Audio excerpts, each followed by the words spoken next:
I'm going to be very honest with you that I am super fragile. Actually, I learned the English word fragile by describing myself. In this video, we're going to talk about anti-fragility, one of the 4 elements of joy in this mini-series. I am always overthinking. I fear failure. I fear challenges. And when something hard actually happened or something actually goes wrong, my morale will drop immediately. And it's really hard for me to get back. At its worst, I sometimes felt like life is just too hard to even keep going.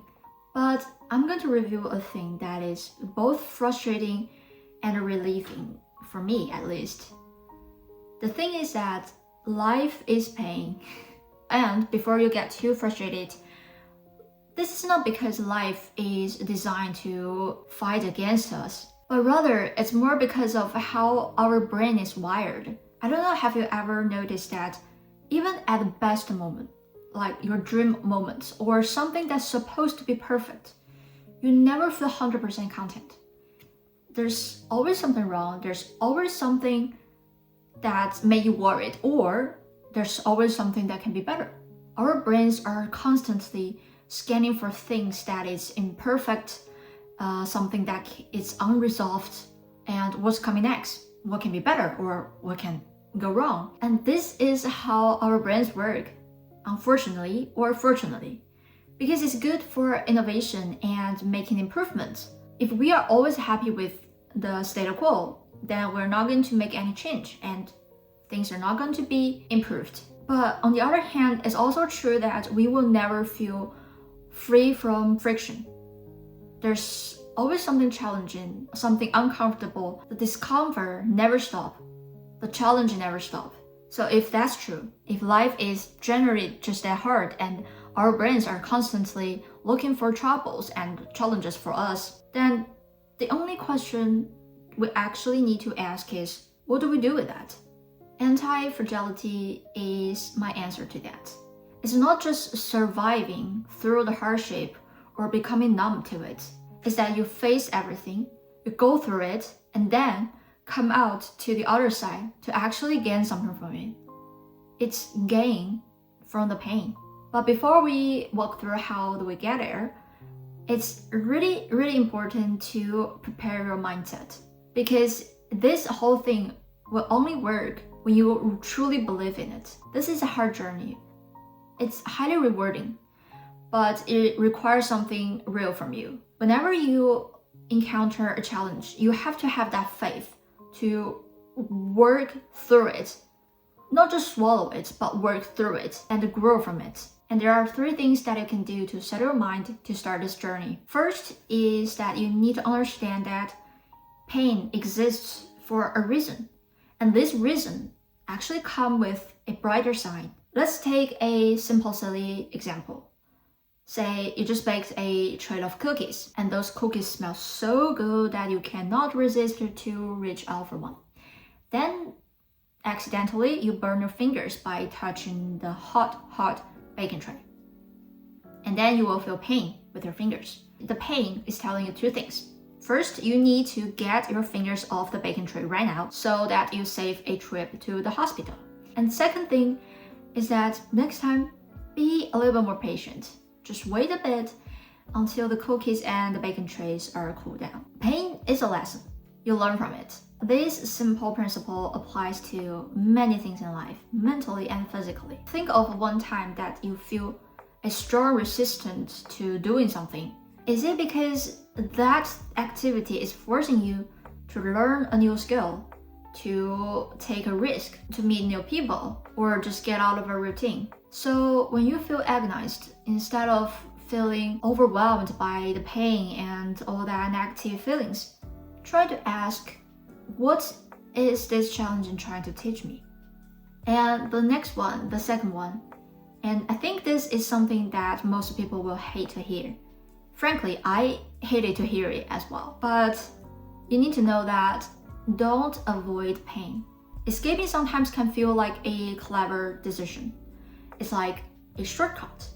It's like a safe way to avoid risks or it can be a smart decision of avoiding those unnecessary hassles. But the thing is, escaping is never the solution. It is a delusion. Think about the tough conversation you avoid, the exercise you skipped, or the risky tasks that you left for others. Sometimes no one actually noticed them. But quietly, you are making yourself more scared. You are making yourself weaker by escaping all these things, and you are leaving a bigger, more tricky problem for yourself in the future. Trust me, because I learned this the hard way. When I was a kid in middle school, I was quite risk adverse and I worried about bad performance all the time. So whenever it's possible, I will avoid those difficult, risky assignments. I would leave them to other kids. At the surface, it looked fine. I still passed and no one was complaining about it.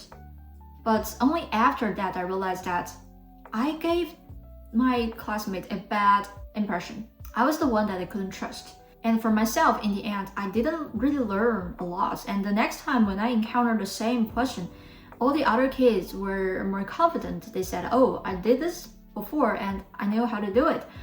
I was like, shit. Like, it was not good. I always had this problem with escapism, and the more I grew up, the more I realized that it will only give you bigger problem in the future.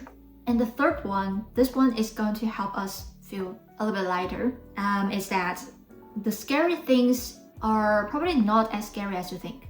You've already know that I'm super fragile. I'm not this tough girl who are always fearless and strong. I am quite the opposite. And that's exactly why I think I'm the best person to talk about this. The point here is not to convince yourself that this thing is not scary or not bad, but to actually understand it. Because we all have a little drama queen in our mind to exaggerate reality, So my suggestion is to write it down.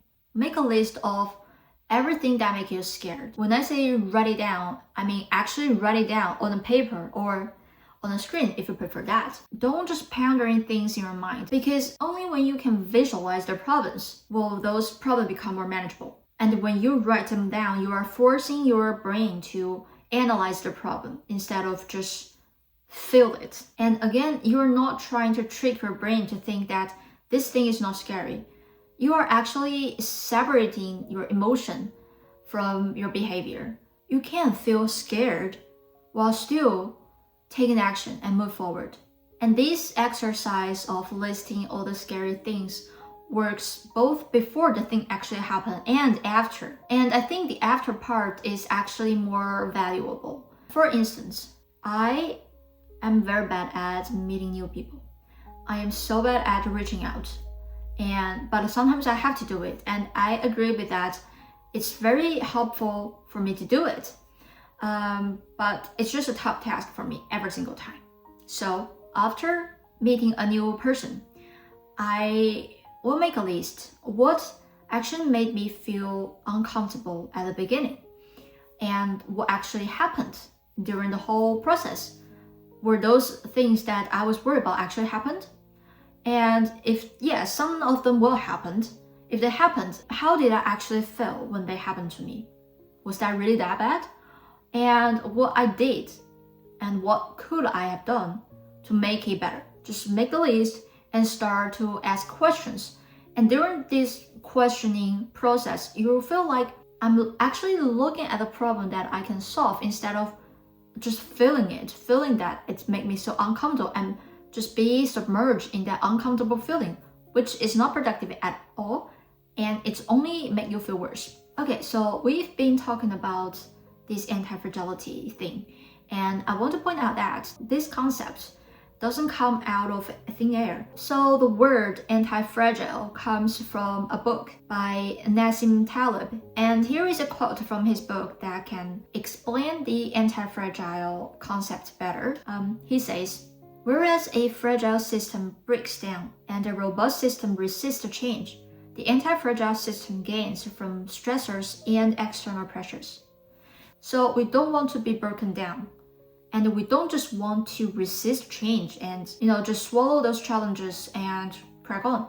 We want to actually grow from it. That's anti-fragile. Frankly, the books and the research are real and they show that this framework is legitimate. But there's a crucial thing the books couldn't give me, is that how do I actually become anti-fragile? What if something goes wrong on an ordinary Monday morning? Knowing the theory is great, but nothing actually lands until you start to practice. And this is exactly what I want to figure out here in Off Hour and to share with you. And I think the journey will be better if we do this together with people that are accountable and supportive. Anti-fragility is not just a concept, it's a practice that you need to build slowly and repeatedly in your life. And I think to start with it, we should practice on how to look into the hard things instead of away from them. So I prepared a little assignment for this video. I am here to invite you to think of something hard that happened to you and make a list just like what I did.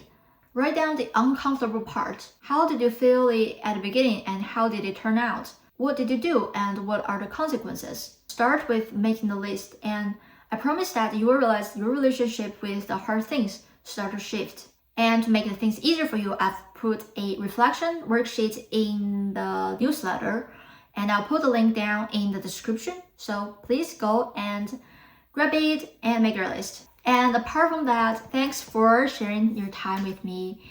Have a wonderful day and see you in the next one.